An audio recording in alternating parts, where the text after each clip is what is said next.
cheapest Xbox 360 games in our collection coming in hot. New mini-series. Ooh. Yeah. I don't know exactly when you guys are going to see this video, so the prices we reveal from price charting may fluctuate a little bit, Yes. but as of the time of filming this is what these games cost.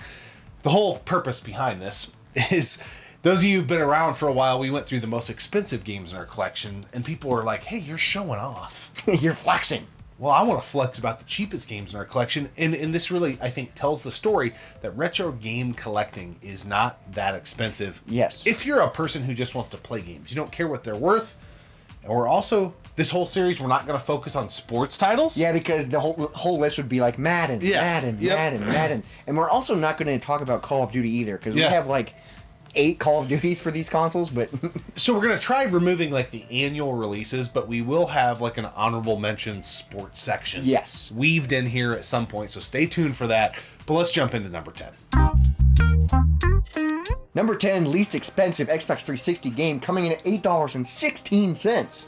That's Ace Combat Assault Horizons. I don't know much about the Ace Combat games, but from what I have dabbled with, they are cool, but there is a massive learning curve. Yeah. Because you're flying a plane. What's really cool about this game, though, and I've only dabbled with this, is it was like written by like a war novelist. So it's like it has like a nice war story to it. So that's really cool. The Ace Combat games are very niche. Like you have to be really into it, but the people that are into them really like them. Yeah, I think there's a lot of fun to be had with them. Namco doing their whole thing. The only one I've ever played is the blue cover one on PS2. I don't even know what, I can't remember what number it even is. 2, 3. I can't remember. I can't recommend this game or not, but I did pick it up because I have a fond memory of playing that game on PS2 back in the day. And I thought, hey, eventually I'll get to it. Just haven't yet. And it's only $8. So if you're curious about it, it's pretty cheap. Number 9 is Duke Nukem Forever. Yeah. This game, if you remember, if you were around, if you were plugged into the scene at the time, this game was hyped. People were super excited. And then it was shit on. That was the narrative. Yeah, I remember seeing it in the gaming magazines. People were like, oh, another Duke Nukem, here we go. Oh, this game's dog shit. I don't think it's dog shit. I think the game's actually pretty fun. See, I've never played this one, but you've told me about it. I like Duke Nukem, so how could they mess it up that badly? You know? I don't think it's a bad game. I think it was so freaking hyped. Yeah. That it didn't live up to that expectation in the game. You know how Devil's Third feels on the Wii U? Okay, yeah. There's an element kind of like that where it almost felt like it wasn't up to speed with the generation it came out in. It was like a generation behind. Not quite, but it was. I still thought the game was fun. Okay, there's a lot of good one-liners. It's Duke Nukem. Yeah, and it comes in at $8.03. Yeah. So if you played the older Duke Nukem games and you haven't played this one, it's only $8. And I mean, Duke Nukem's awesome, dude. Freaking smoking a cigar. I agree. That's badass.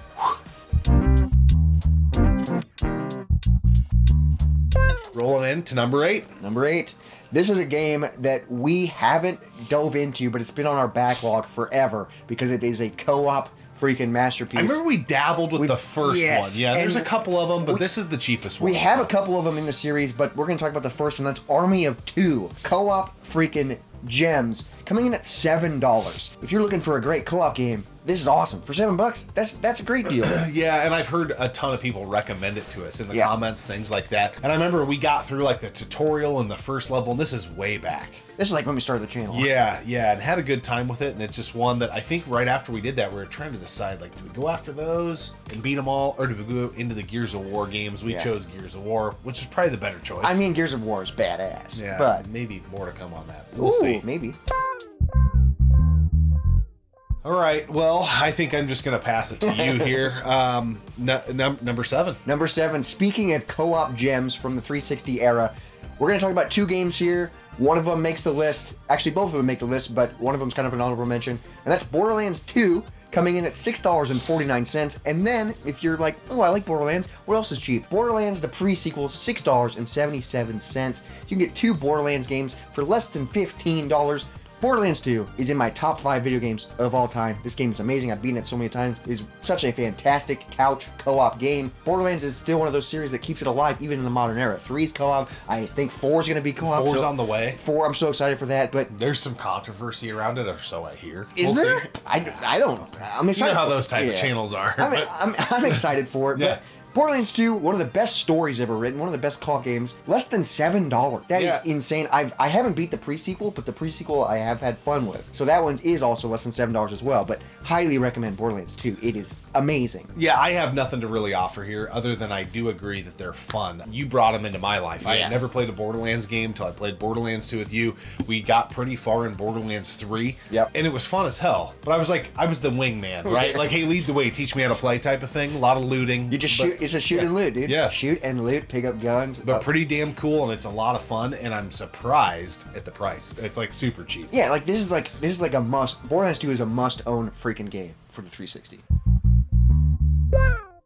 We're getting into an era of time where you've got way more to offer than I do. Well, I was playing the 360 a ton, and like I said, must-own for the Borderlands 2, this also is a must-own title, I think. I think I've dabbled with it, like the first little bit. I've never played. I've never beaten this game, but I've gotten so far, and I've started it so many times, and that's Skyrim. Freaking Elder Scrolls 5, $6.47 for Skyrim. This game is still around. Like, this game is for modern-ish consoles. I think it's for PS4. I think it's for Xbox One, and they just remastered Oblivion, Elder Scrolls 4, so I wouldn't be shocked if they remaster Skyrim. Dude, this game is still so popular, but if you never got around to playing it, it's less than $7. It's one of those games for me that I always like. So I know the original Skyrim, which I think this is. I know I played a little bit and I thought it was cool. And then I like didn't do anything. And then I was like, the barrier of entry felt so high. I don't even understand the order of the releases and stuff. I've only ever played Skyrim in all of the Elder Scrolls series, so that's the only one I know.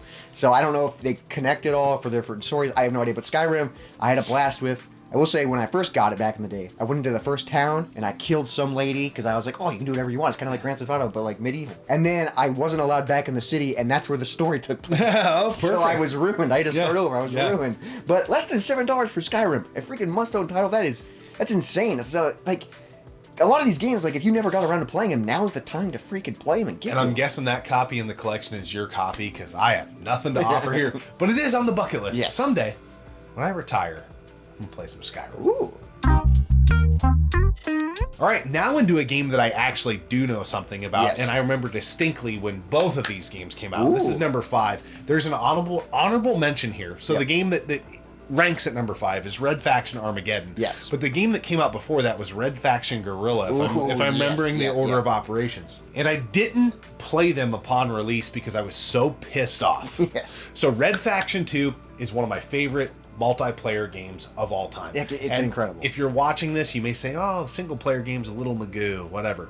If you played it 4-player with a multi-tap or 4-player on any console, it literally, fun factor, couch 4-player rivals anything I've ever played. Yeah, dude, it's up there. Like, one of my favorite PS2 4-player games is Nightfire, and it's up there with Nightfire. Like, it is so fun. To me, it was the closest thing you could play on PS2 to Halo. Yes. Awesome maps, OP guns, Destructible environments, the whole deal. So when these came out, I know that was like a commercial for Red Faction 2, which has nothing to do with this video, but it kind of does. Well, check it out if you have. Yeah, if you haven't. But when these games came out, they're not 4-player split-screen multiplayer. Yeah, see, this is what sucks. And there was like some online shit, but I was like, yeah, we're getting to it. I kind of was like, fuck these games. This is an era where it was like, oh wow, you had a lot of co-op stuff on Gen 6, and then the game continued, and it was like, well, do it online.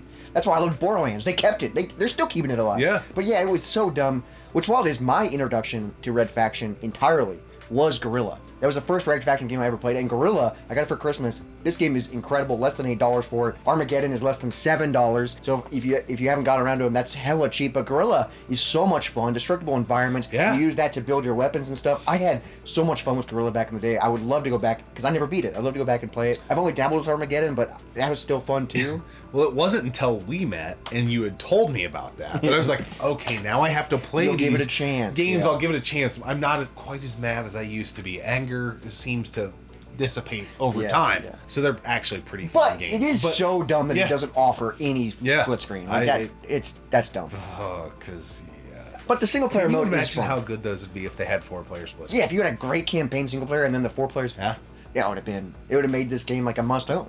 I don't know, but it's still very cheap and worth a play. Yeah. Moving on to number 4 on our list, coming in at $6.19, is a recent pickup that I don't know anything about, and that's Crysis 3 Hunter Edition.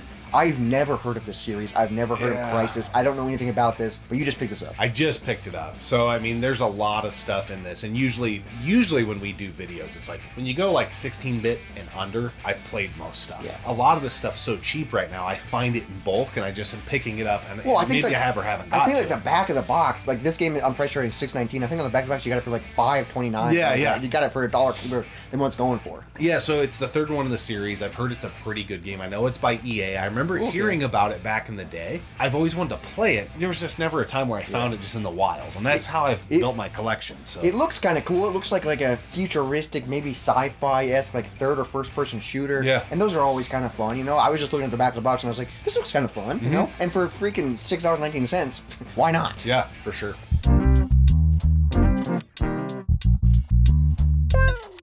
Number 3, awesome game to the point where it's still being remastered and put on various things to this day. Popularity through the roof. Yeah, and I think this thing missed a certain element. Yeah, we've already talked about it. Yeah, this is similar narrative, but badass game nonetheless. And with connectivity today, you got to play Payday 2. Oh, Payday 2, incredible. Less than $6, Yeah. $5.88 for this bad boy. Robbing banks. That's what every boy's dream was growing up, is robbing banks. At least for me. At least for me, dude. I think you might have some problems. Yeah, dude. It's fun, dude. You just put on a mask and go in.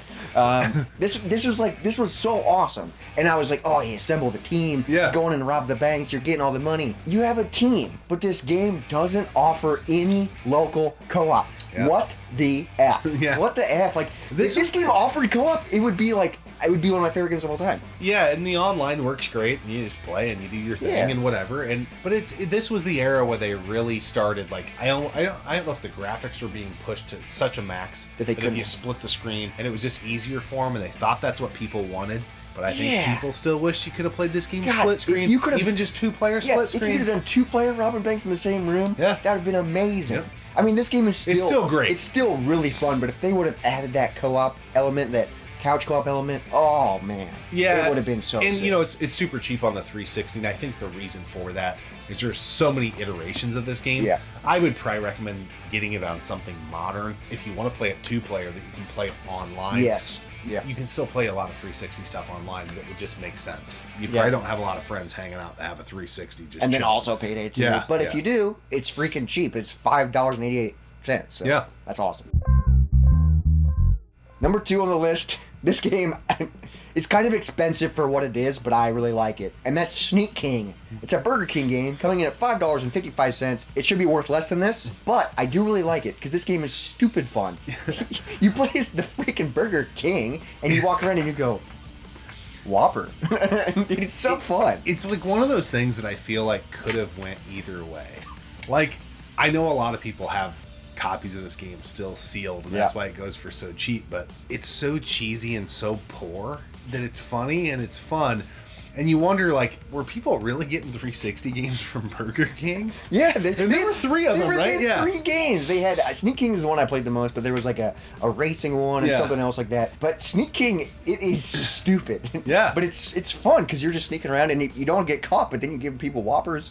It's why wouldn't you? Why wouldn't you? Yeah, it's great. It's almost like if you were robbing banks and didn't get caught, you could just walk somewhere and hand somebody a Whopper. Like, they could have combined. They should have. Yeah. Payday 2 Sneak King edition. Yeah. That would have been awesome. And make it couch co-op. Yeah. Oh. There we go. But Sneak King $5.55 if you never got around to playing it. I don't know if I'd recommend it, but if you find it for super cheap or emulated or something, it's silly. Well, now that we got thinking about Happy Meals or whatever the hell it was involved in getting Sneak King, I don't even remember. Yeah, I don't even remember. Could you just get it at the drive-thru and be like, I'd like a Xbox 360 game, please? I want a chocolate shake and a copy of Sneak King stat. I'm ready to go for the day. But before we reveal number 1, we talked about sports games, and we tried eliminating annual releases, that type of stuff from this list.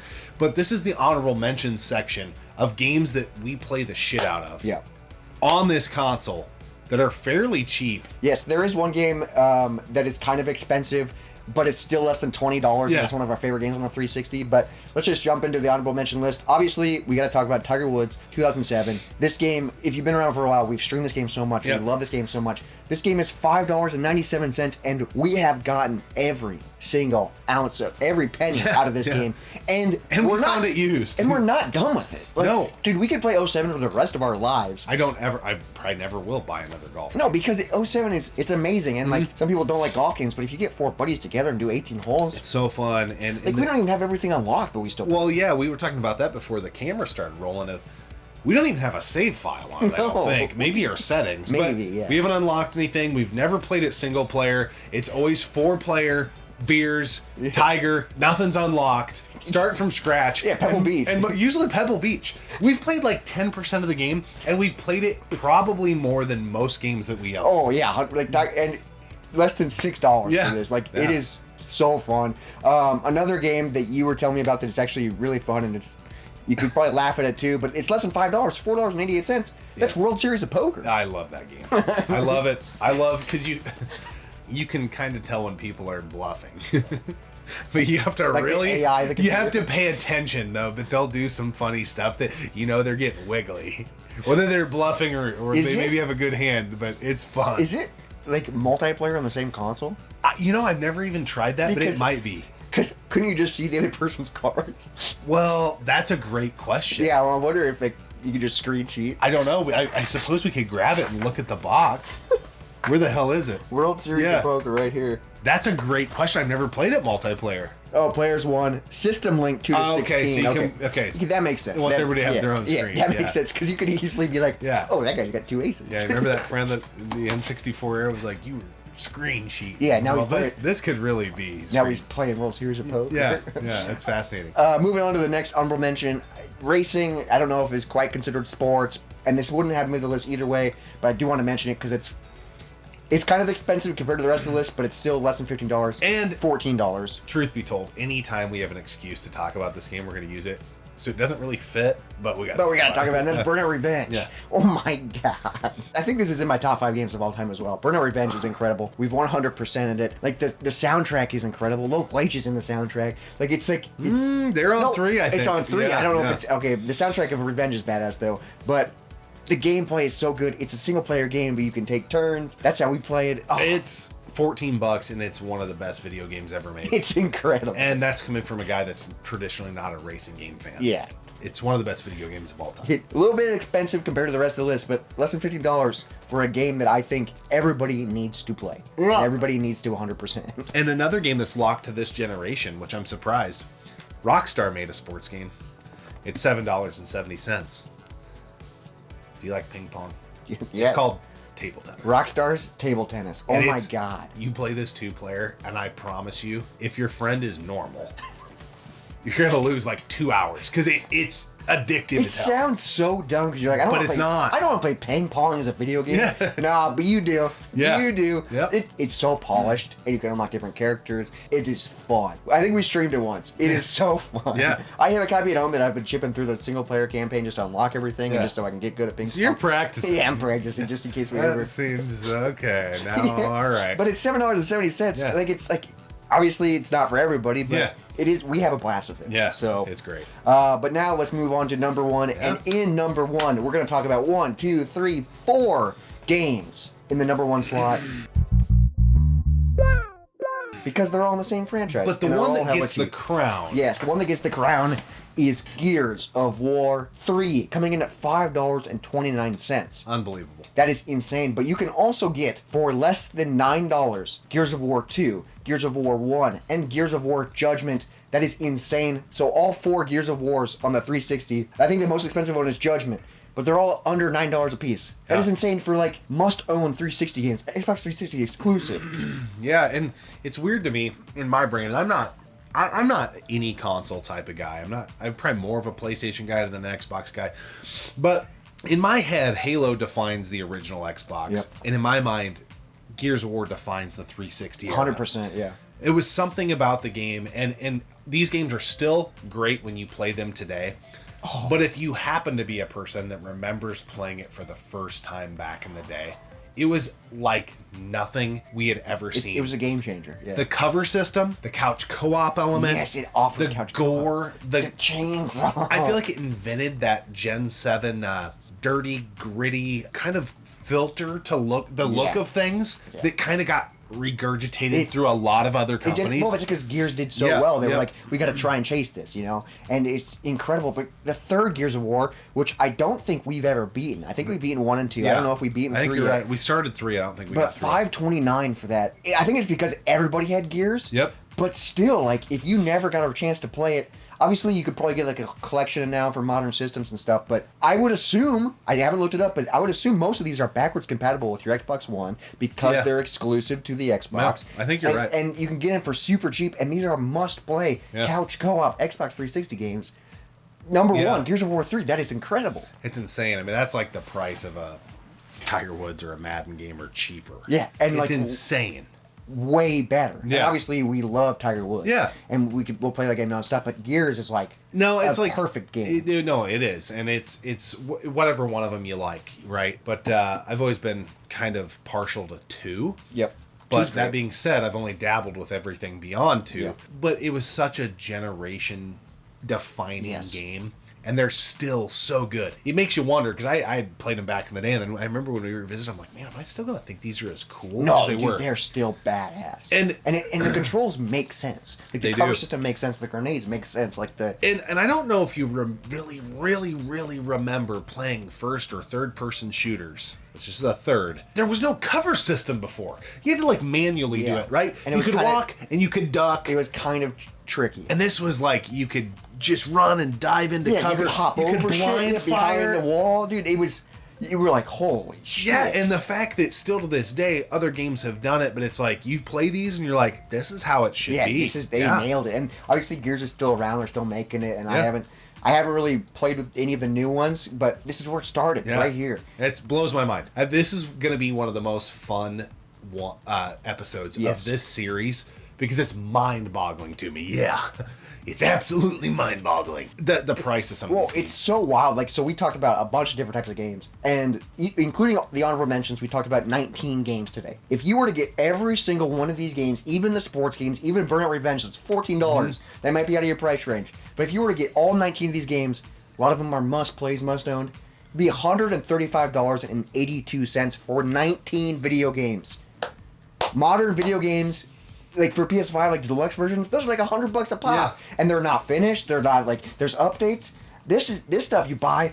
This would last you like 2 years to play in front to back, and couch co-op. Like, man, that's insane. Collecting video games does not have to be expensive. It doesn't. We've talked about this a ton, and I hate trying to weave the same narrative. It's not a weave. It's the truth. It's like, yeah, the Mario Kart world. Let's bitch and moan and make videos about it being $80. Okay, we get it, okay?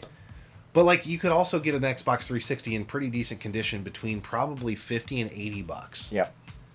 Spend that, you're like, what, $200 all in. You've got all these, and not all of them are classics, but you got all these games that are probably in most people's backlogs. We're guilty. I mean, hell, as we were going through them, it's like, I haven't got a chance to play that. Like, I really want to dive into Army of Two. We haven't beat Gears of War 3. Like, I really want to dabble with Red Faction Armageddon because I loved Guerrilla. Like, a lot of these games, like, I really want to get to, and they're so cheap. And, like, some of these are must-play games. Skyrim, Borderlands 2, like, Gears of War, these are must-play games. I think we fall into, sometimes in things we like video games, into the prisoner of the moment type of thing. Which is guilty. And guilty. Yeah. We both have a Switch too. Yeah, it's awesome. But when you look at dang, there's a lot of good stuff out there. So it's like, to me, if you want to get the new stuff, do it, but don't bitch about it. Yeah. That's kind of where my mindset goes. Know what you're getting into. Yeah, because you don't have to, because there's a lot of other alternatives out there. And that's kind of the point of this series, is like, retro gaming doesn't have to be expensive. No. Signed, sealed, delivered. That's the point. But I think coming up, we're going to be talking about the PS3. The PS3 will probably be next, yeah. And that's from this era, and a lot of the games on that list are super cheap, and they're still super fun. They still hold up. And another thing to mention, I didn't mention it at all, 360, that's HDMI.